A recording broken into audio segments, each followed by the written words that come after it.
have opened up our economy indiscriminately, thereby destroying our manufacturing and agriculture and forcing our people to go abroad in search of jobs. We are going to legalize divorce and same-sex marriage, and we are going to pull the Philippines from the 17th century to the 21st century. Mayor Sara Duterte, why are you not here to defend your positions? It is now ay ang cynicism ng general public, ang kawalan ng tiwala sa marami nating mga institusyon. Kung ako po'y mahahalal bilang ikalawang Pangulo at pipili ng posisyon sa gobyerno, nais ko na ang Pangulo ay moral renewal, yung pong pamumunuan. Yan po ay magkakaroon ng mga programa sa lahat ng institusyon ng ating bayan, lalong-lalo na sa pamahalaan, sa ating mga eskwelahan, pribado man o hindi, at maging ang mga instrumentality ay umunlad. Yun po ang aking nais na gawin kung ako ay magiging ikalawang Pangulo. Marami pong salamat. Manny Lopez, it's your turn. S.D. Lopez, Vice Presidential Candidate of the Labor Party Philippines. Kung ako po ay Pangulo ng ating mahal na Republika, ang pipiliin ko as Secretary of the Department of Trade and Industry. Sapagkat ang priority po natin ngayon, after this unprecedented pandemic, this crisis that we are facing, we will be facing severe challenges in the coming years. And economic recovery is a... Muna tayo sa CNN, paggawa nitong debate. Kung kaya po tayo tumakbo, simple lang pandemic po talaga. Dahil sa pandemic, talagang nasira yung ekonomiya, trabaho, pati tourism natin. Ang partner ko, si Mayor Isko Moreno, sabi niya, Doc Willie, kung hindi pandemic time, baka hindi ikaw ang tamang edukasyon. Doon natin lalagay yung COVID patients. Hindi po ako politiko, doktor po ako, pero nakikita ko paano bilhin yung pinakamagandang gamot sa inyo para mabuhay kayo at inyong mga anak. Salamat po. Next, may we hear from Senator Francis Pangilinan.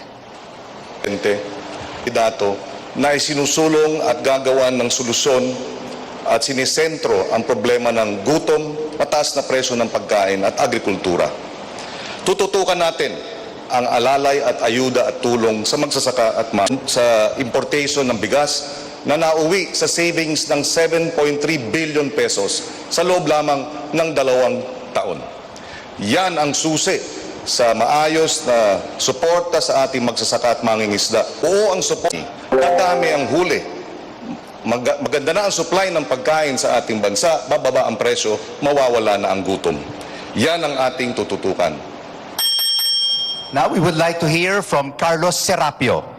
Thank you, CNN at Department of Foreign Affairs.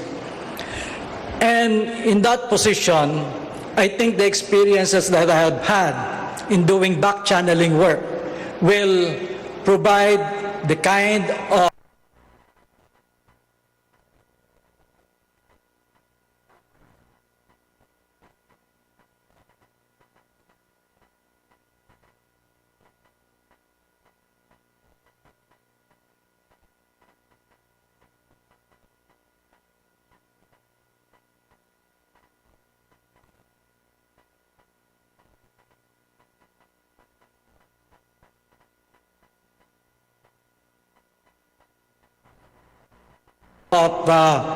background as well as expertise for me to be able to do justice. Of Interior and Local Government, I will be able to implement the Dangerous Drugs Act. The questions for 2 of our senators. We'd like to hear next from Kiko Pangilinan and Tito Soto about the recent Senate Blue Ribbon Committee report on the pharmaceutical controversy. You're watching a CNN Philippines special presentation.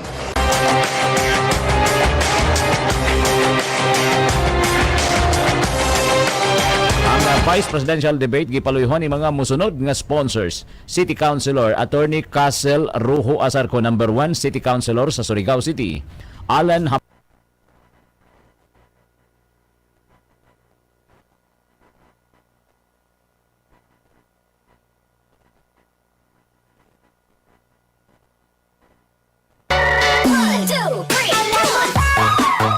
This program is brought to you by Arman Pabiran Balbastro, aspiring counselor in Dominguez, Zamboanga del Sur, Jesse Galutan in Baptist Church, Pagadian, with the radio program Kaluwasan Alang sa Tanan every Saturday 6 to 7 p.m. at RPN DXKP Pagadian. Clayford Asugas, the Voice of Hope, every Sunday 5 to 7 p.m. at 1377 RPN DXKP Pagadian.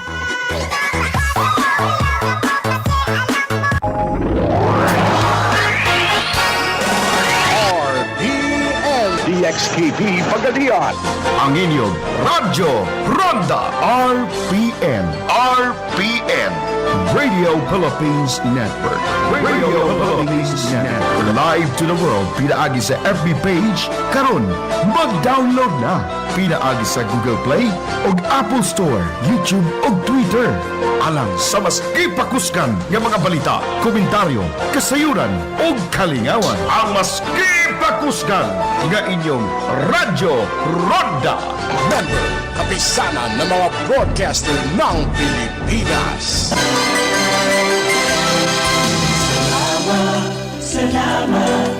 Salamat sa RPN. Hindi malilimutan ating pinagdaanan, ating pinagsamahan. Sa hirap at ginhawa, sa lungkot at saya. Salamat sa RPN. Noong simula pa lamang, kayo ang naging magulang. Sa aking bawat hakbang, tunyo'y tamang daan. Sa aking mga pagsubok, kayo'y laging tumutok. Kayo na ang laging kapay, hanggang sa magtagumpay.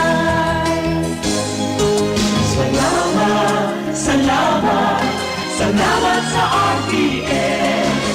Hindi malilimutan gintong alaala ng ating pagsasama. Sa hirap at ginhawa, sa lungkot at saya. Uswag sa dakayan, serbisyong makinadaanan, Alan Salamat Pasalamat usab mo sa Pacific Golden Star Marketing Corporation diha sa may Dayan Navarro o sa Windsor Marketing sa may Dayan Borromeo dool sa Kanto Sarvida. Thank you very For grabs in general elections in just a few more months, among them Here on stage are 7 of the 9 vice presidential candidates, and they are ready to answer your questions on many issues that matter to each and every one of us. One of them, the COVID-19 pandemic. Microsoft co-founder Bill Gates predicted the COVID-19 outbreak back in 2015. And he has warned yet again about the emergence of more pandemics in the future. Here is our next question. As Vice President, what concrete steps will you take to prepare our country for the next pandemic? Candidates, the more specific your answer, the better. Manny Lopez, we will start off with you. Thank you very much for this very relevant question. I happen to be a Bill Gates reader and also a veteran advocate of more effective disaster planning and management, among which pandemic is something that we have faced in the past and we will be facing as well in the future. And my general prescription is for a science-based, cost-effective, and pragmatic approach to pandemic management. Because this is a crisis, in our case, of biblical proportions. And accordingly, the general prescription is our bayanihan spirit, our caring for each other.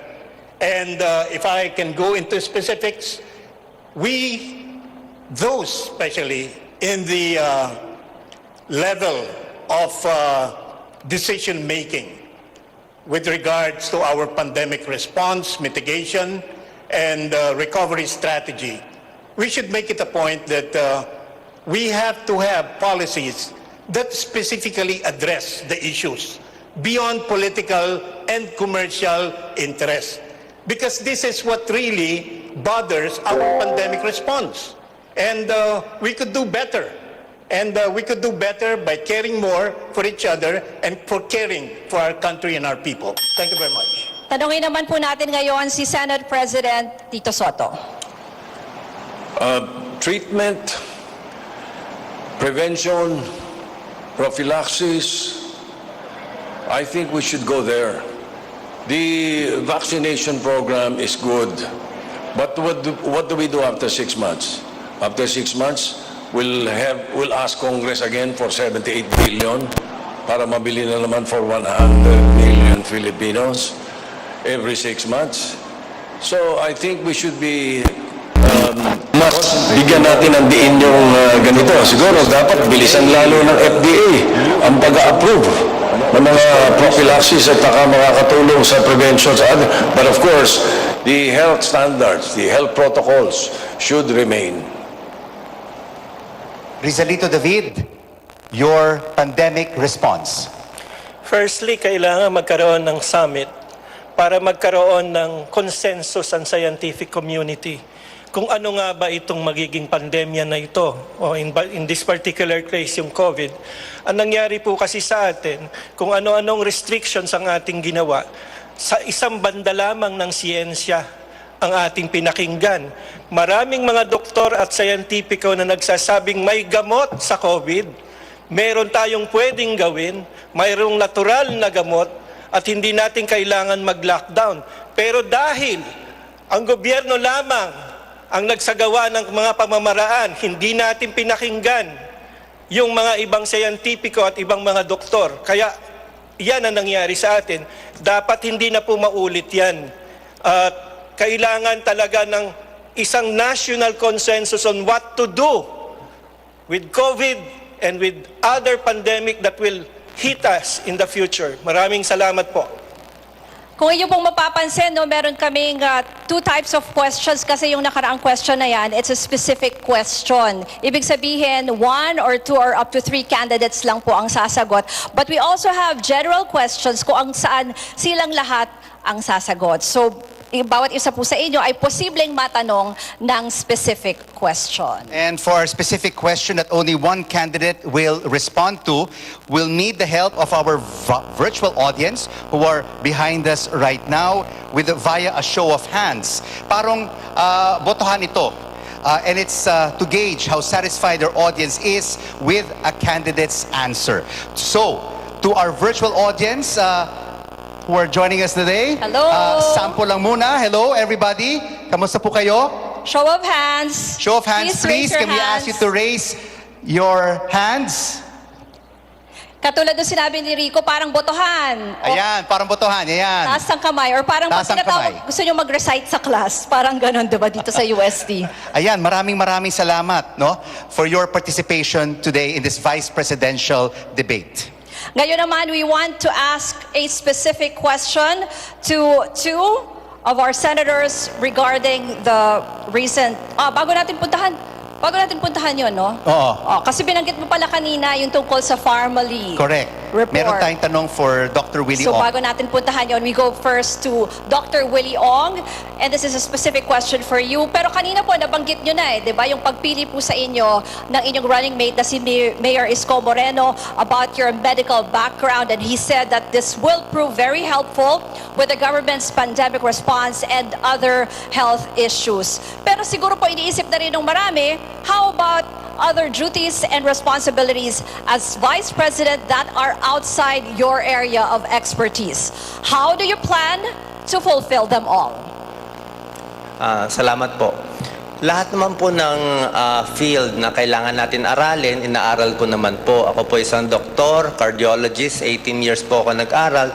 Nagkataon lang talaga nilalaliman ko sa kalusugan. Ito kasi napakahalaga. lalo na dito sa COVID response, di ba? Alam ko, hirap na yung mga kababayan natin sa lockdown, di alam anong gagawin.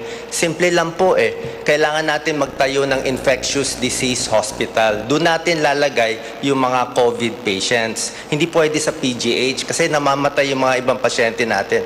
Kailangan natin magtayo ng Cancer Center of the Philippines. Salamat kay Sen Kiko, kay Tito Sen, na-pass nila yung bayanihan. Kaya lang, bakit hindi nagtayo ng ospital? Kailangan ng magandang gamot para sa COVID. May gamot na po ngayon sa COVID. Paxlovid ang pangalan, darating sa Maynila, na order ni Mayor Isko Moreno, February 27. Napakaganda nito. Sa Amerika, binibigay ito. Hindi ko alam ba't natin bilibili. So, yung Remdesivir, Paxlovid, and others, na gagawin natin. With other fields, kahit ano paggawa sa akin, okay naman sa akin. Kung sa agriculture, sa DSWD, o sa foreign affairs, okay lang po. Mabilis tayo matuto at gagawin po natin. Senator S.V. Soto, would you like to respond? May binanggit po si Dr. Willie Ong. Concerning what Bakit topic? wala pong hospital yung binanggit niyo, sir? Dr. Ong? Sen, sabi ko lang sana nagtayo tayo ng infectious disease hospital para hindi na ilagay yung COVID patients sa PGH. Kasi nagre-reklamo yung mga doctors na di-displace yung mga cancer patients, yung ooperahan, kaya marami na matay sa atin noong 2021. So, patakagawa tayo ng separate, at least hindi na ma-overburden yung mga private hospitals. Kasi nagkakahawahan Naghahawa yung COVID sa hindi COVID, kaya hindi tayo makapacheck up, napupuno po agad. I think may tulong kung magtatayo pa tayo ng hospital para hindi tayo magkulang ng hospital bed po, Senator. Bayanihan 1 was crafted specifically to address the problem of those who will be victims of the lockdown. Victims, I say, na nawalan ng trabaho. Talaga ginawa namin yung Bayanihan 1, and I am the principal author of the measure. I'm sure Senator Francis is very well aware of that. Yung ayuda ang inasikaso namin doon sa Bayanihan 1 because of the possible yung hindi magkakaroon ng trabaho, napakaraming tao, pati transport sector, at yung kailangan pang pambili ng wala sa budget yung biglang ng 2020, napasa na namin yung 2019 budget. Pagdating ng 2020 na tumama sa atin itong COVID-19, walang budget sa pambili ng mga vaccines. So, yun ang inasikaso ng Bayanihan 1. And Bayanihan 2, ganun din. Ito naman, sinagot naman yung problema ng mga transport sector. But then again, as usual, the implementation is much to be desired. Ayan, napakinggan natin po, yung rebuttal ni Senate President Tito Soto. But before that, narinig rin po natin ang sagot ni Doc Willie Ong. So now we would like to engage our virtual audience. Are you satisfied with Dr. Willie Ong's response? May we see a show of hands, please? Are you Itaas niyo po yung satisfied kamay niyo with Dr. kung Willie Ong's satisfied response? kayo sa naging sagot ni Dr. Willie Ong. Can we ask our audience? This Yes is part of or their no? participation. Medyo may delay, kaya may delay din yung kanilang pagtaas ng kamay. Nakikita natin may ilang nagtataas ng kamay, Rico. Ayan. And of course, Ruth, we would also like to reiterate to our candidates if there has been a response and if your name is mentioned during a statement by one of the candidates, you can signal us for a rebuttal of 1 minute. All right, let's move Ngayon on. naman, we want to ask a question, specific question to two of our senators regarding the recent Senate Blue Ribbon Committee report on the controversy involving Pharmaly Pharmaceutical. The partial report seeks plunder, graft, and other criminal and administrative charges against Health Secretary Francisco Duque, former government officials, and executives of Pharmaly Pharmaceutical Corporation. It also found President Duterte betrayed public trust, which is impeachable under the Constitution. Senator Kiko, you signed the report. Our question, if these individuals are found guilty as Vice President, how will you ensure that justice is served? Well, bilang Vice President, siyempre, pagka sila ay sinampahan na ng kaso, kailangan respetuhin natin ang proseso ng ating criminal justice system. At makakaasa ang ating mga kababayan, hindi tayo makikialam. Dapat nga ang mga nagkasala ay managot at dapat mabilis ang paglilitis. Yan ang hirap sa ating sistema ng katarungan, mabagal. Kaya dapat din mamodernisa ang ating justice system, dagdagan ng pondo para mabilis ang paglilitis, mabilis mapaparusahan ang mga dapat nagkasala at mabilis din ang hustisya.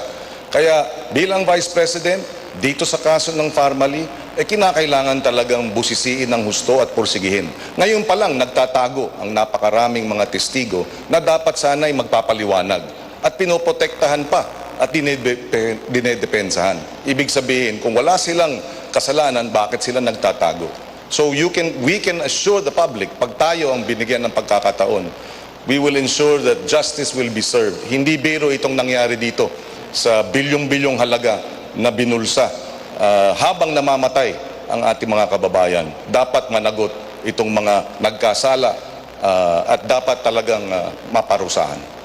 Tingnan natin ngayon ang reaction ng ating virtual audience. Another show of hands. Are you satisfied with the response of Senator Kiko Pangilinan? Tingnan natin kung Meron may mga tayong konting magtataas ng delay, kamay. Ruth. So, hintayin natin ang show of hands ng ating virtual audience. Yes? Ayan, If they're nakita natin, satisfied nagtaas sila ng indeed kamay. with the response of Senator Kiko Pangilinan. More than 50% are satisfied with his response.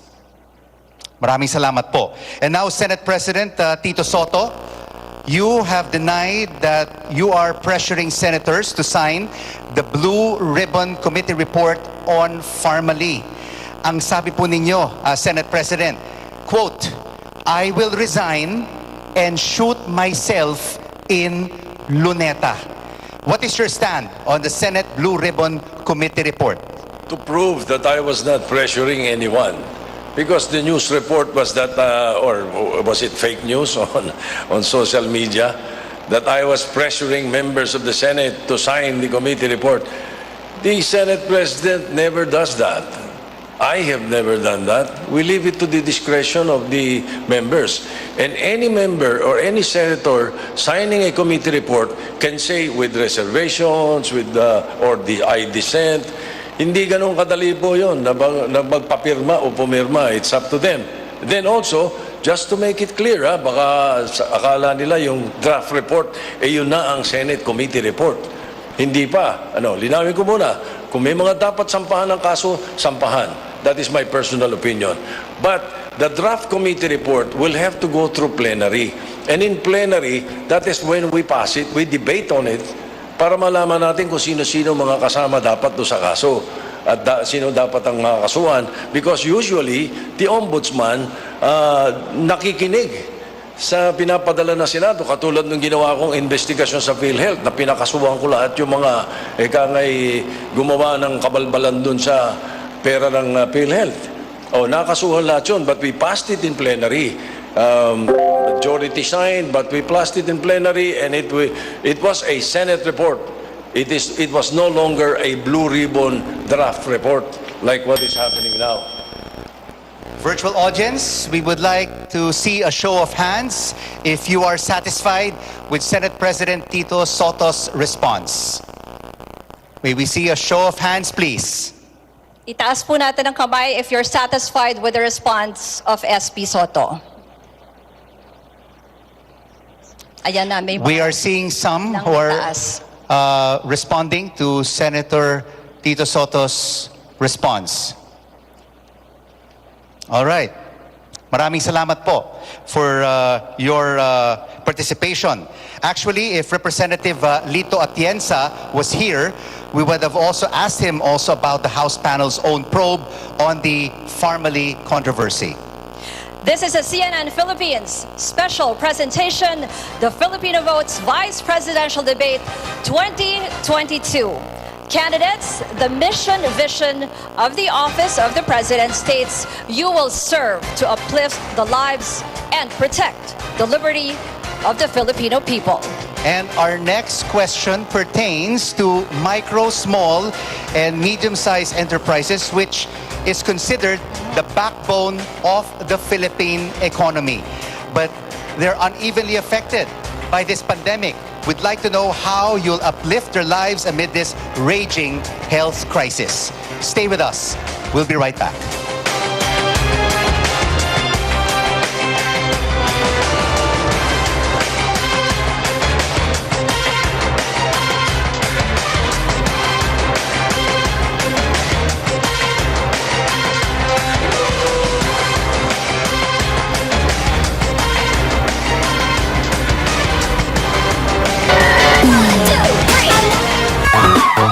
This program is brought to you by Arman Pabiran Balbastro, aspiring counselor in Dumingog, Zamboanga del Sur, Jesse Galutan in Baptist Church, Pagadian, with the radio program Kaluwasan Alang sa Tanan every Saturday 6 to 7 p.m. at RPN DXKP Pagadian. Clayford Asugas, The Voice of Hope, every Sunday 5 to 7 p.m. at 1377 RPN DXKP Pagadian.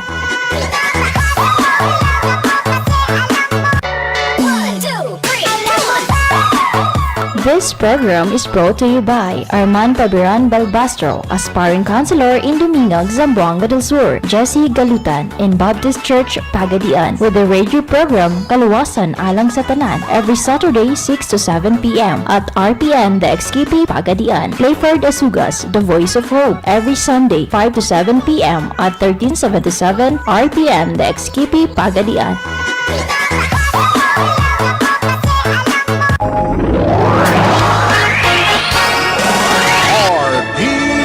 DXKP Pagadian, ang inyong Radyo Ronda RPN. RPN, Radio Philippines Network.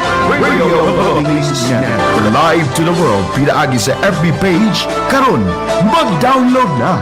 Pinaagi sa Google Play o Apple Store, YouTube o Twitter.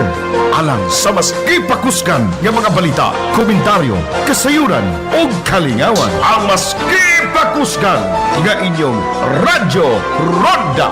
Member, kapisanan ng mga broadcaster ng Pilipinas. Salamat, salamat sa RPN. Hindi malilimutan ating pinagdaanan, ating pinagsamahan. Sa hirap at ginhawa, sa lungkot at saya. Salamat, salamat, salamat sa RPN.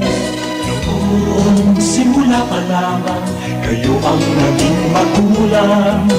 Sa aking bawat hakbang, tunyo'y tamang daan. Sa aking mga pagsubok, kayo'y laging tumutok. Kayo na ang laging kapay, hanggang sa magtagumpay.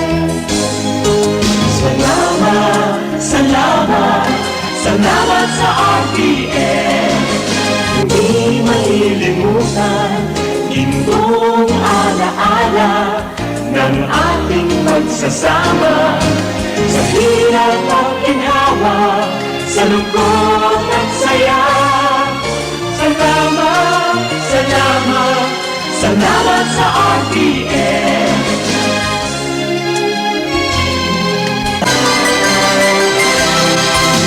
Salamat, salamat, salamat sa RPN. Hindi malilimutan ating pinagdaanan, ating pinagsamahan. Sa hirap at ginhawa, sa lungkot at saya. Salamat, salamat, salamat sa RPN. Noong simula pa lamang, kayo ang naging magulang. Sa akin.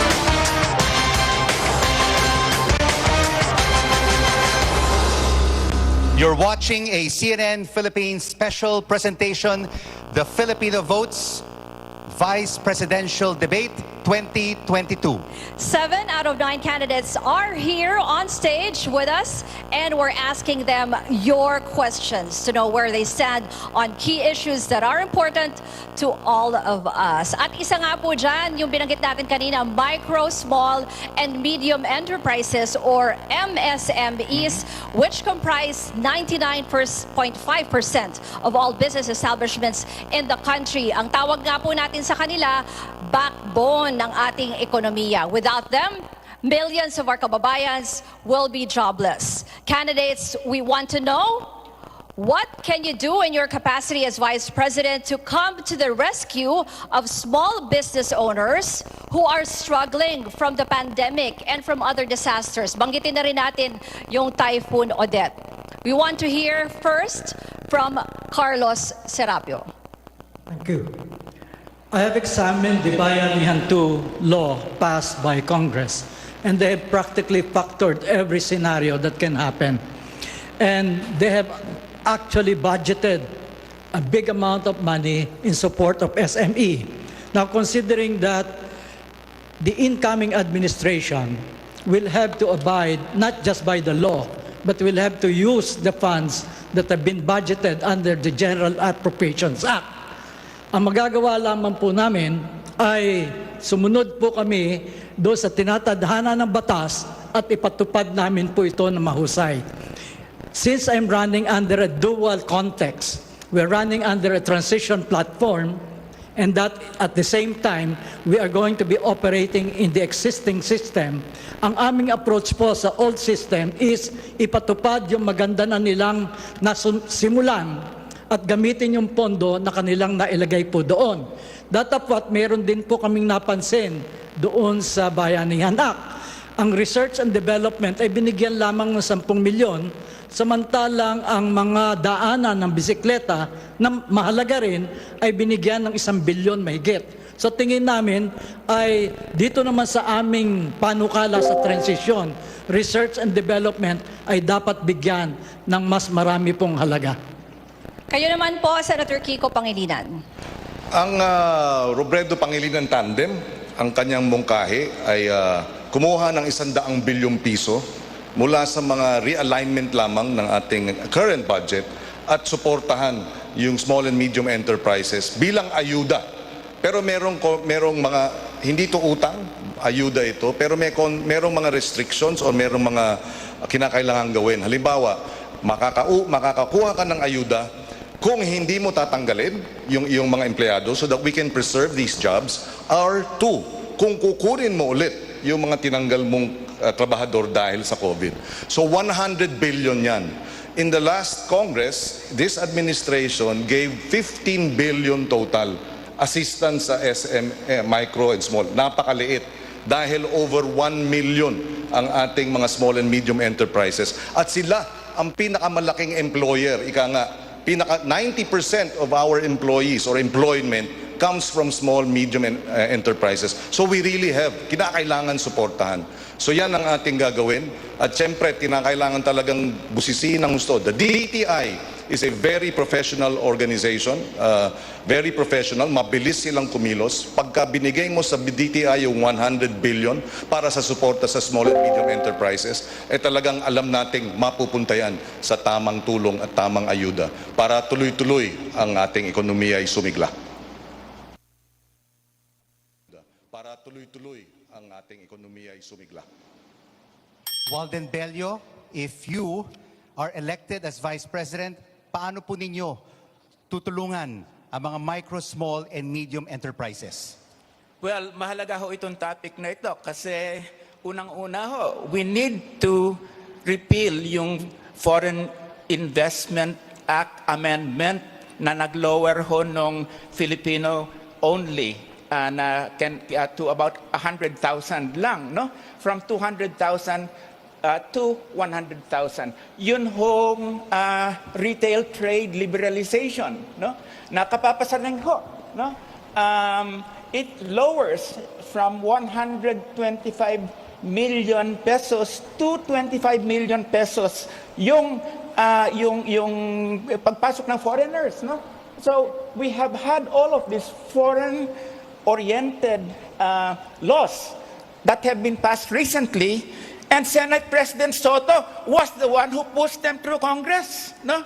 And Senator Pangilinan also signed, no? So paano yan? Sinasabi nyo for Filipino kayo, and then you're liberalizing all these laws, no?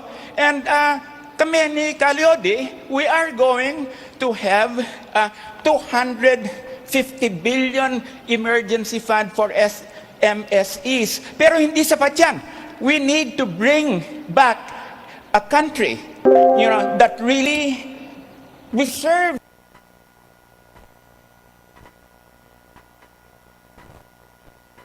our small and medium industries na nakakain na ng mga foreigners, no? So, yung sabi nga ni Senator Soto, he tries to portray himself as independent of the Duterte administration. That's not true.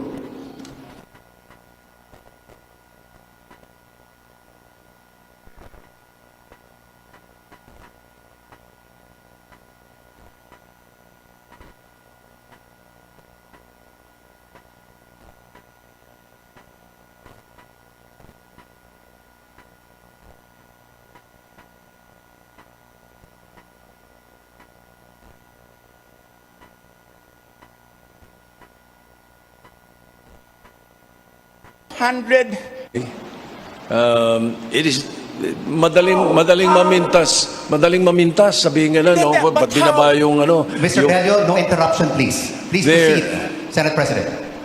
We have lowered the threshold for those who would want to invest, foreign investments, because that is the way to open up the economy. Hindi pa pwedeng yung sitwasyon lang natin ngayon na mangyayari. Every year, for the last 10 years, the 328 billion of the budget is unused. And we can easily use that. We will let you finish your statement, All right. Senate President. We can easily use that to help the MSMEs easily. For example, give 1 billion each for every province. There are only 81 provinces. 1 billion each. Imagine what it can do for the economy in Occidental Mindoro and all the other provinces, especially the poor provinces. Thank you, Senate President. Senator Kiko. We supported the measure precisely because we feel given. Ngunit binalanse naman natin. Kaya nga merong 100 billion na suporta sa ating maliliit na negosyante para talagang mabigyan sila ng alalay at ayuda habang nasa gitna tayo ng COVID response. We have ng COVID at ang pandemya. So kinakailangan natin balansehin. Hindi pa pwedeng bawal ang lahat ng foreign investment o kaya restricted to the degree na hindi na lalaki ang ating ekonomiya dahil nakakadagdag naman sa totoo lang ng trabaho. But at the same time, suportahan ang ating lokal. Kaya nga merong 100 billion which is 85 billion more than what this administration has given in terms of assistance to micro, small, and medium enterprises. Again, paalala lang po namin sa ating mga kandidato, wag po nating interrupt pag merong sumasagot. And for the rebuttal, you just have 1 minute. All right, napakinggan natin si Senate President at si Senator Kiko. Are you satisfied, Mr. Bello, with their responses? No, I am not, because they're opening up SMEs, and small enterprises, to be eaten up by putting down the threshold by foreign entrepreneurs and businesses. And then they say that they're protecting SMEs and medium enterprises. It's say na, okay, bibigyan kami kayo ng pondo para makatulong. Pero hindi yun ang problema. The problem is, for instance, yung tariff laws natin, 1 to 4% and all of that, really has gone down. So let's not kid ourselves. You're sending this country and our SMEs to the hands of all these foreign enterprises that will eat them up. Walden Bello, we move on now to our next issue, which is also related to MSMEs. Many of those are Filipino fisherfolk whose livelihood have been affected not just by the pandemic but also by many other factors. This question goes to Senator Kiko Pangilinan. You promised to redeploy the Coast Guard and Navy ships to protect our fishermen from possible harassment from foreign vessels, which are mainly Chinese vessels. We're talking about a country with the largest navy in the world. At pagdating sa gray ships, they're also known as warships at ibang usapan na yan. So in April last year, President Duterte said he would send gray ships if China starts digging for oil, quote, to state a claim. Are you prepared to take this maritime dispute to another level? Well, I'm prepared to fight for our rights over the waters of our exclusive economic zone and not be subservient. Hindi tayo pwedeng sunod-sunuran sa China. Gusto natin makipagkaibigan sa China pero wag naman dahil sa pagkakaibigan natin sa kanila, i-give up na natin yung 550,000 square kilometers of sovereign and exclusive economic zone. Alam mo, tinataboy ng ang ating mga mangingisda, ipaglaban natin ang ating soberenya. Dati, ang kinikita nila 40 to 60,000 a month dahil nakakapunti sila doon sa malayo. Ngayon dahil wala na yung Coast Guard, wala na yung Navy, talagang hindi na sila, wala nang pumuprotekta sa kanila. So dapat i-resume yung patrol, dapat i-resume yung Coast Guard para pag naroon yung ating mga mangingisda, meron silang takbuhan. Number one. Number two, para tumaas ang kanilang kita. Ngayon, 3,000 pesos a month na lang ang kinikita. Kulang-kulang pa. Panggasolina lang. So, kawawa ang ating mangingisda. And so, we have to fight for our exclusive economic zone. That is energy security dahil maraming oil dyan at gas reserves. That is food security dahil maraming isda dyan at aquamarine resources. Ipaglaban natin yung arbitral ruling. Dahil atin ang West Philippine Sea. Usapang ekonomiya pa rin po tayo, economic recovery. Ruth, meron gustong sabihin si Senate President? Yes, I think it's very important that the audience or our people know that I personally filed in the Senate the creation of the establishing maritime zones. The maritime zones will define the internal waters, the archipelagic waters, the territorial waters, and the economic zones of the country. Wala tayo noon. Kung ang China mayroong 9 dash line, wala tayong maritime zones, hindi maliwanag. That is why I filed the bill to ngayon linawin mabuti yan. At pag dyan, pinasok tayo nung kapitbahay natin, papasok yung MDT, yung Mutual Defense Treaty. Ang kalaban nila, si Canona. Thank you very much for that statement. Mr. David. Yes, Mr. David, you would like to rebut and add? Nais ko lamang magtanong kay Ginoong Kiko Pangilinan. Kasi paulit-ulit naman yung sinasabi niya na labanan natin. No? Panahon pa ni Aquino at nitong kay Duterte, wala naman tayong nagawa doon sa sinasabi natin, ipaglaban natin So sa papaano mong paraan gagawin yung pakikipaglaban sa China para irespeto yung ating karapatan doon sa ating mga katubigan dyan sa West Philippine Sea. We cannot just simply say, ipaglaban natin. At ang nangyayari pa, sa mga proposals nyo, ang nangyayari pa, pinapatronize nyo yung ating mahihirap. Hindi nyo naman sila ini-empower with all those things that you're presenting. Libreng ganito, ayudang ganyan. That is not empowerment. That is patronage. Siguro, can I respond?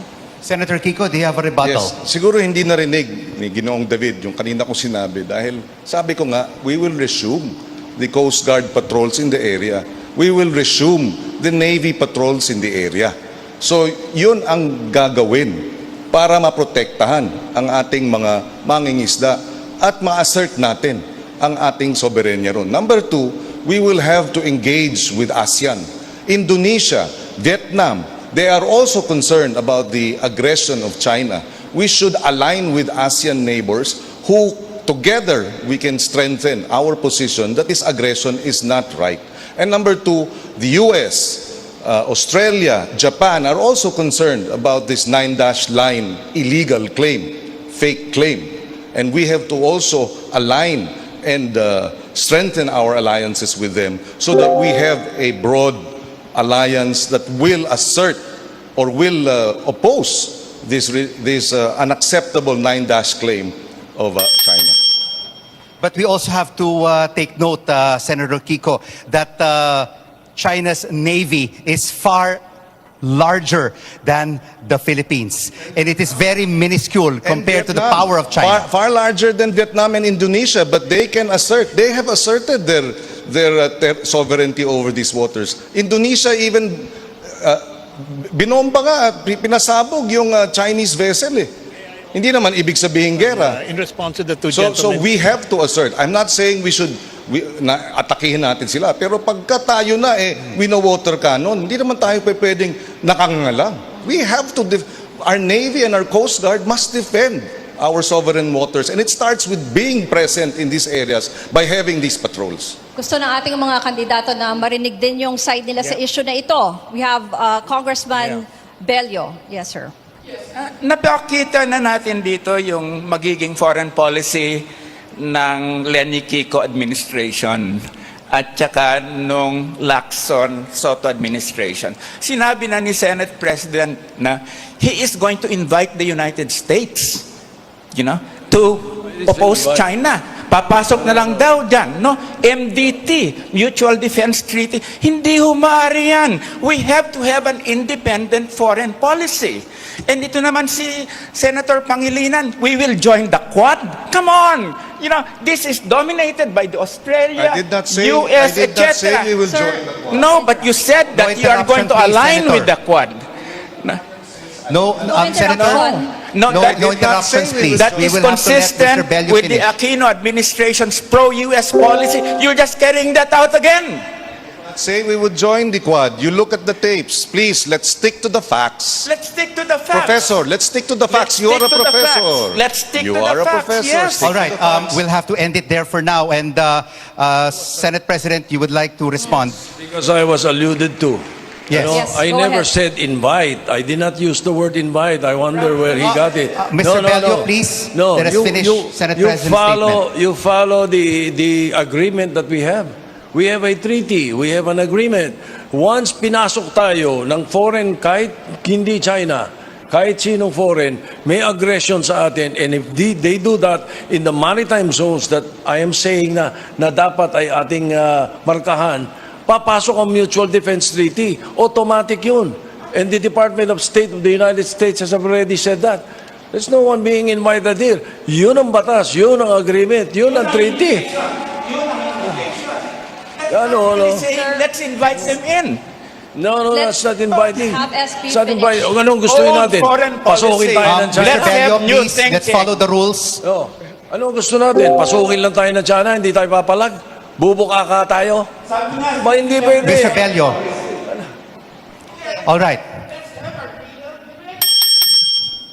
We've heard both sides. We've heard their arguments. We have many topics to cover for this vice presidential debate, and we would like to inform all our candidates, please, no interruption. It was stated in the rules when we began this program. So we shall move on. Sinabi na po natin kanina, sorry, no, na kailangang patayin natin yung mic pag meron pong pumapasok habang nagsasalita ang isang kandidato. Please respect the rules. Okay. We have... Yes, sir. Marami pa pong We are pagkakataon also na trying to makapagsalita control lahat. because Yes. there's so many issues that we need to cover in this debate. All right. Moving on. Moving on. Moving on. Ruth. The next topic is all about economic recovery. Ito po ay isang topic rin na malapit sa ating publiko. It's a priority of any government in any part of the world. But before we talk about how we can move forward as a nation, pag-usapan muna natin yung realidad ngayon. Alam po namin, ramdam ng lahat yung linggo-linggo na pagtaas na presyo ng ating gasolina. And as vice presidential candidates, you're also here to represent the policies of your running mate. What would your administration do to help consumers cope with rising fuel prices. Alam naman natin na may domino effect yan kasi tataas yung transport costs and that will also affect yung prices of basic goods and commodities. Kaya apektado po ang budget ng bawat pamilya. So ang tanong natin una ay kay Mr. Rizalito David.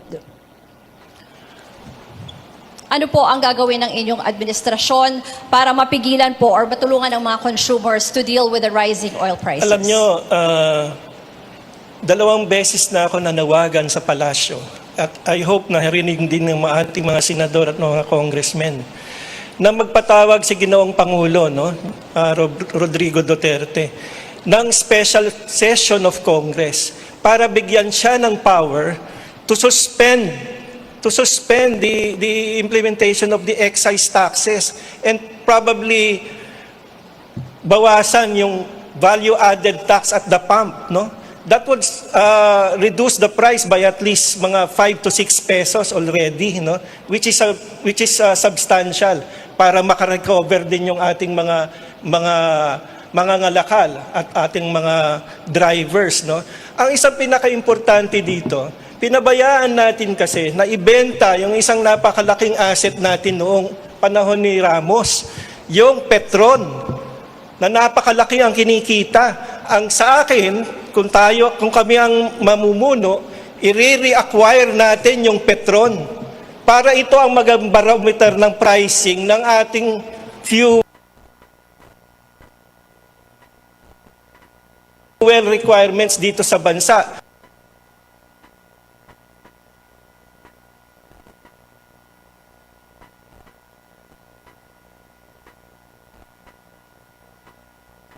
At makapag-refine tayo ng sarili nating fuel, Yan, importanteng bagay yan. Wala kasi tayong control dahil wala tayong sarili nating oil company. Kaya yun ang nais kong mangyari. Doc Willie Ong, nakikita po natin ngayon ang sitwasyon sa Eastern Europe. Russia invading Ukraine. At nakikita po natin na umaakyat ngayon ang presyo ng crudo. Mahigit ng o lampas ng $100 per barrel. Ano po ang ating solusyon? Because pag umaakyat po ang presyo ng gasolina, lahat po naaapektuhan. Yes, tama yung sinabi mo, Rico, talaga problema natin sa Russia and Ukraine, tataas ang presyo ng gasolina, kuryente. Ang plano namin ni Mayor Isko ay pag nanalo siya, ibababa natin yung tax by 50% sa petrolyo at 50% yung tax sa kuryente para at least mabawasan ng mga 5 to 6 pesos. Itutuloy natin yung mga ayuda sa ating kababayan kasi nahirapan sila. Tulad ng ginawa ni Mayor Isko sa Maynila, ngayon, February, March, meron niya siyang ayuda ng 700,000 food boxes para lang maibsan. Problema talaga sa kuryente, isa pa, yung malampayan natural gas natin, mauubos na by 2027. Diba? So magre-rely na lang tayo sa iba, sa coal at renewable energy. Itataas natin yung renewable energy, pero yung pinag-aawayan natin kanina dito sa West Philippine Sea, sa ating kababayan, ano ba pinag-aawayan? Yung West Philippine Sea po kasi may 190 trillion cubic feet of natural gas. May 11 billion barrels of oil na nakatago doon. Tapos 7% ng mga isda natin nandun. Kaya kung pwede siguro muna hindi maggera, kausapin natin maigi yung China, sabihin natin atin to. Kung merong 60-40 deal, tignan natin. Pero syempre, kaibigan pa rin natin yung Amerika kasi Amerika magbibigay ng armas sa atin. So kung pwede makuha itong mga yaman na to para bumaba na yung presyo sa gas at kuryente. Salamat po. Now let's go to Senator Tito Soto. We have a silver bullet to these problems, encompassing fuel, poverty, BRAVE. Matagal na namin programang tinutulak ni Senator Lacson ito. At we have ibinabagay na namin sa panahon. It stands for Budget Reform Advocacy for Village Empowerment. Ang kailangan kasi, nakahanda tayo. Whatever mangyari sa oil sa ibang bansa, iba kung nakahanda tayo sa baba. Dapat ang budget reform natin, manggaling sa bottom-up budgeting. Hindi kasulad na nangyayari ngayon na ceiling, bibigyan ng ceiling yung mga departamento, magsasubmit ng kung ano-ano, hindi alam kung ano nangyayari sa baba. Merong disconnect. Samantalang, kung ang magagawin natin ay yung budget reform na bottom-up, inaalam mo sa barangay, ano mga pangangailangan nyo? Akyat sa Municipal Development Council, akyat sa Regional District Development Council, akyat sa National Level. Pagdating ng National Expenditure Program, maliwanag yung mga pangangailangan sa baba. Pasama na din niya yung subsidy sa public transport. Kung tataas ang fuel sa ibang bansa, magkakaroon tayo ng problema sa oil, meron tayong subsidy para sa mga public transport natin. You're watching a CNN Philippines special presentation. Meron pong gustong sabihin na si Mr. Manny Lopez. Yes, thank you very much. Napansin ko po, namimigay tayo ng mga billion-billion dito in this program, no? But the truth of the matter, the reality that we will be facing is one that will require belt tightening. Sapagkat ang pandemya po, the repercussions of this pandemic, nahirapan ang global economy, ang ating local economy, maraming out of jobs, maraming mga iba't ibang mga micro, small, and medium-scale enterprises na nalulugi. So we came up with a three-pronged socio-economic development and political reform agenda. And this will require a new omnibus investment code, a streamlined bankruptcy law, and provision for low-interest loans para po makabangon ang ating mga MSMEs, ang ating agrikultura, ang ating mga professionals, at ang mga consumers. Sapagkat pag nakabangon po yan, babangon din ang ating national economy. May gusto po atang sabihin si Congressman Bello. You have 1 minute, sir. Yes, I think it would be very important with respect to yung sinabi ni Mr. David that we not only have Petron back, but we repeal the oil deregulation law para naman may control tayo sa mga presyo. No? Secondly, kailangan na ng price controls. And when there's an emergency, there has to be price controls. And then back to this situation, the Senate, passed this, itong lowering the income tax of the corporations in the midst of the pandemic, from 30 to 20 for local and from 30 to 25 for foreign corporations. And Senator Pangilinan was part of that. Senator Soto was part of that. It was pushed by the Duterte administration. So, what the hell? You're saying you're for MSMEs and then you're bringing down the taxes of the big ones. Marami pa tayong pag-uusapan mamaya. Posible pa tayong pumunta sa topic yes, ng Mr. ekonomiya. Lopez would like to More? add Okay. briefly. As an economist and a management professional, I think we will have to strike a balance. When the budgeting and the priorities of the national government were undertaken, this was a pre-pandemic scenario. So accordingly, ang mga projections po, mga economic projections, ay nakasaad sa ganung senaryo. Ngayon, under the pandemic, with all the repercussions, negative repercussions, I would also agree with Professor Bello na kailangan magkaroon ng corresponding adjustments. And I think the Senate can handle this. Our two very distinguished, co-BP candidates. Okay, mamaya mas marami pa tayong... Just very quickly, Okay.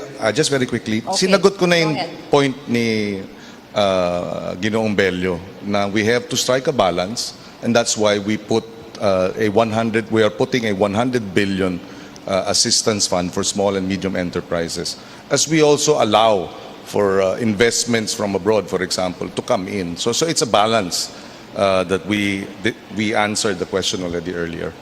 Mamaya marami pa tayong pagkakataon na marinig ang ating mga kandidato. You're watching a CNN Philippines special presentation. When we return, the war on drugs and the International Criminal Court. This is the Filipino Votes Vice Presidential Debate 2022. Stay with us. We'll be right back.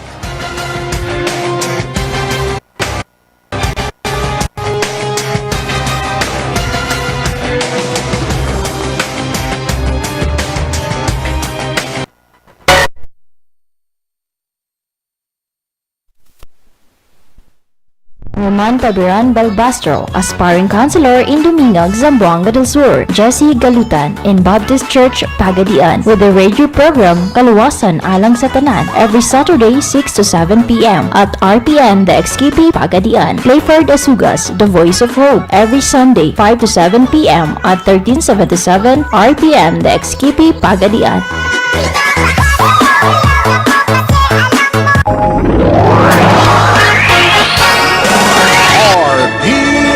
DXKP Pagadian, ang inyong Radyo Ronda RPN. RPN, Radio Philippines Network. Radio Philippines Network. Live to the world, pinaagi sa FB page, karon mag-download na. Pinaagi sa Google Play o Apple Store, YouTube o Twitter. Alang sa mas ipakuskan ng mga balita, komentaryo, kasayuran o kalingawan. Ang mas ipakuskan nga inyong Radyo Ronda. Member, kapisanan ng mga broadcaster ng Pilipinas. Salamat, salamat sa RPN. Hindi malilimutan ating pinagdaanan, ating pinagsamahan. Sa hirap at ginhawa, sa lungkot at saya. Salamat, salamat, salamat sa RPN. Noong simula pa lamang, kayo ang naging magulang. Sa aking bawat hakbang, tunyo'y tamang daan. Sa aking mga pagsubok, kayo'y laging tumutok. Kayo na ang laging kapay, hanggang sa magtagumpay. Salamat, salamat, salamat sa RPN. Hindi malilimutan, gintong alaala ng ating pagsasama. Sa hirap at ginhawa, sa lungkot at saya. Salamat, salamat, salamat sa RPN.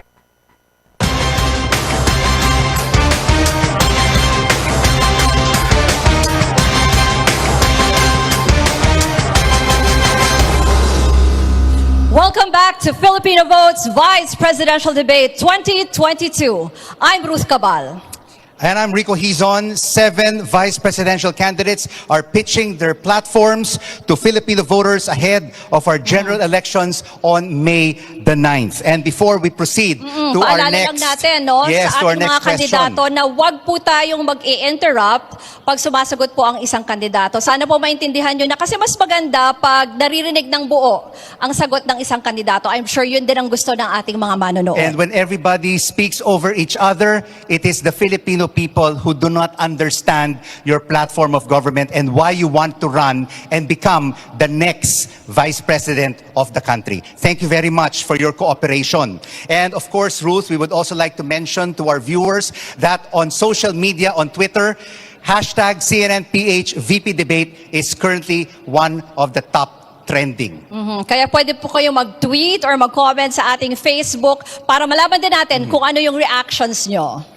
A recent survey found that Filipinos have identified 5 top issues that the current administration should immediately address. Number 1 is fighting graft and corruption. Candidates, we want to look at your track record. What have you done in the past to prove that as the next vice president, you will have the ability and capacity to fight graft and corruption? Unahin natin si Rizalito David. Ang corruption po ay nagmumula sa takot. No? Nagmumula sa takot. It can be rooted in fear. And in fear, nade-develop yung greed.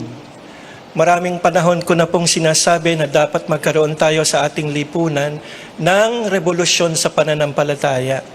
Pretty much naman kasi alam natin ang mga sagot dyan sa ating mga problema. Pero bakit hindi nangyayari na masagutan natin? Dahil nagkukulang tayo sa pag-ibig, no? Hindi political will, pag-ibig. Kaya po, yung corruption ay yumayabong dahil wala tayong pag-ibig sa ating kapwa. Kaya po ako, parating sinasabi ko, ibalik natin ang gobyerno kay Kristo. No? Restore all things in Christ. Yun ang pratikong panawagan. Magkaroon tayo ng himagsikan sa ating pananampalataya. Simply put, live our faith. Yun lang naman parati yun eh. Wala na, lahat ng batas ginawa na natin para maiwasan ang korupsyon, pero walang nangyayari.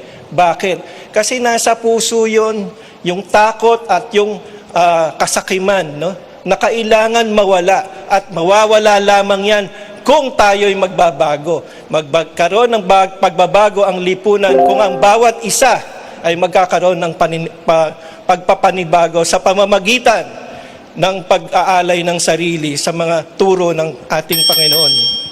Senator Kiko Pangilinan, your track record on fighting graft and corruption. Well, 3 beses na tayong hinalal ng ating mga kababayan bilang senador mula noong 2001 at mahalaga sa akin ang tiwala na ibinigay sa atin ng ating mga kababayan. Kaya tiniyak natin na sa 3 termino natin ni minsan, hindi tayo nasangkot sa anumang kaso ng anomalya, number 1. So maliwanag yan. Number 2, nung tayo ay NFA chairman ng NFA board, for the first time in 42 years, nag-reject ng bid ang NFA dahil masyadong mataas. In fact, 4 na beses tayo nag-reject ng bid. Hindi daw nangyari yan sa 42 taon ng NFA. Bakit nag-reject? Kasi mataas. Bakit mataas? Dahil merong isinisingit na tongpats. At sa 4 nating pag-reject, na bababa nila ang presyo ng Thailand at Vietnam ng kanilang ino-offer na bigas. At nakatipid tayo ng 7 billion pesos dahil dito. So, yan ang ating track record. At siyempre, nung first term natin, talagang binusisi natin at dinepensa ang pagmamodernisa ng ating justice system. Dinagdagan natin ang sahod ng mga huwes, binaba natin ang vacancy rate sa huwes nung tayo member ng JBC, nadagdagan din ang benepisyo ng ating mga prosecutor. Dahil pag malakas ang sistema ng katarungan, talaga ang corruption mababawasan talaga dahil napaparusahan ang dapat parusahan. Now may we hear from Manny Lopez. Thank you. As a private citizen, businessman, and public official, I once served also in NFA Grainscore as its president and general manager. And I fought graft and corruption to the fullest extent of my capability and my ability. And I lost. Why? Because there is no political will to fight graft and corruption in this country.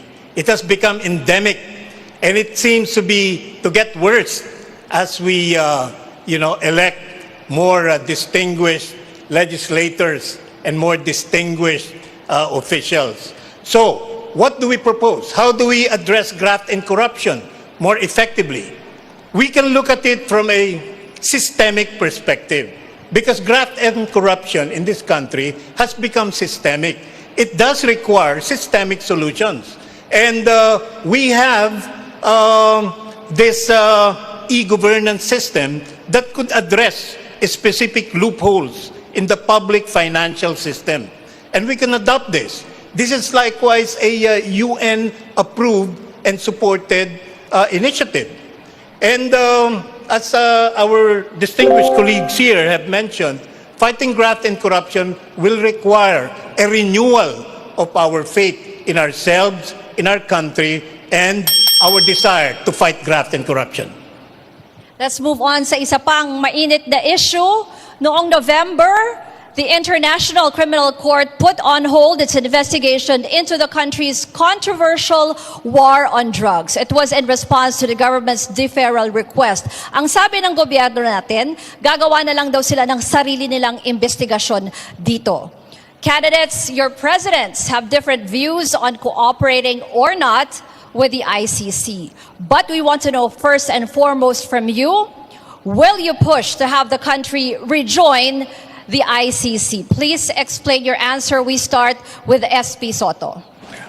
Yes, obviously, because we passed in the Senate a resolution and a petition I filed with the Supreme Court na sinasabi namin sa Supreme Court na desisyonan yung sinasabi na kapag kami ay pumasok sa isang agreement or treaty, two-thirds vote ang binibigay ng Konstitusyon at binibigay sa Senado at binibigay namin. Pero once mag-abrogate, ang sinasabi namin sa Senado, kailangan paalam din sa amin. Kailangan ipasa din namin na sinasabi namin payag kami i-abrogate because the abrogation done by the executive department was unilateral. Kaya yun ang sinasabi na obviously ang Senado ay pabor doon or kami, majority in the Senate, pabor na pag-usapan yan at ibalik tayo. At kung gusto mag-imbestiga ng ICC dito sa atin, ayaw mag-imbestiga. Wala tayong tinatago, wala tayong dapat katakutan.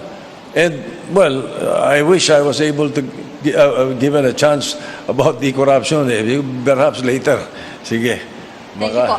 Puntahan natin si Mr. Serapio. Ano pong masasabi niyo sa rejoining ICC or not? Yes, as a respectable member of the international community, I join the Senate President in his stand that we should rejoin the International Criminal Court. And for that matter, we should also be part of all other international organizations which help promote international harmony, cooperation, and amity that is provided for in our Constitution. So that's my short answer to this question. And Doc Willie Ong, what is your point of view on this issue? Rejoin or stay out of the International Court? Salamat, Rico. Siyempre, yes tayo. Sasali tayo ulit sa ICC. Pero ang problema talaga natin itong war on drugs, di ba? I think kahit ito sa mga international organizations, yung criminal justice approach, minsan hindi yun ang pinakamaganda pag-solve ng war on drugs. Kailangan natin yung public health approach tulad na sinabi ni Senator Tito Soto. Ang addiction po kasi, may problema po sa prefrontal cortex. Dito sa harap natin, na-addict talaga yung tao. Kung di siya na-addict sa shabu, baka mag-Nobain siya o mag-cough syrup siya. So, sakit po siya. So 98% are mga users, 2% lang ang pushers. So kailangan focus natin science-based, kailangan bawasan ng stigma sa mga gumagamit. Paparamihin natin yung mga libreng gamot. May gamot na kasi pang-solve o pang-cure sa mga nagiging drug addict. Hindi pwede yung ikukulong, tapos pagbalik, magiging addict sila ulit. At paparamihan yung psychologists, psychiatrists, at ililibre yung mga gamot dito. Sa Maynila, kay Mayor Isko, talagang 97% ay nahuhuli at hindi sila napapatay. Napakinggan po natin yung mga response ng ating mga candidates that they will rejoin. What about cooperation with the ICC? And to what extent will you cooperate with the International Criminal Court? This question is for you, Walden Bello. Well, the short answer is full cooperation, and we will make sure that there's a coordination between our justice system and the ICC, because 27,000 extrajudicial executions directed from Malacanang, President Duterte cannot escape this responsibility. And he should be prosecuted, and I believe he will be prosecuted and brought to a cell in The Hague. And we will support it. Calyode and I will in fact support this. But I would just like to say something. Yung rewriting of history, si Senator Soto, he's rewriting history. Noong kasagsagan ng war on drugs, did he say anything critical of the president? Did he protect Senator Laila de Lima, who was a member of the Senate? No?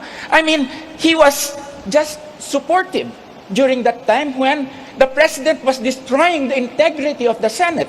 No? So, Senator Soto, please don't rewrite history. You were an ally of the president until just very recently. Okay? So, let's be frank with our kababayan naman. Huwag tayo magsisinungaling dito. Kaya, mahirap ho yan. Hindi ho ba anti-terror law itinulak nyo? Oh boy, come on. Senate President. I think I think former Congressman Bello has got his figures all wrong. Una, and then later I want to ask, what do you mean by ally? If because kung dahil kami magkaibigan, ally na ako. I have preserved the independence of the Senate always. And you can ask the members of the minority and the majority. Ngayon, ito, why do I say he's got it all wrong?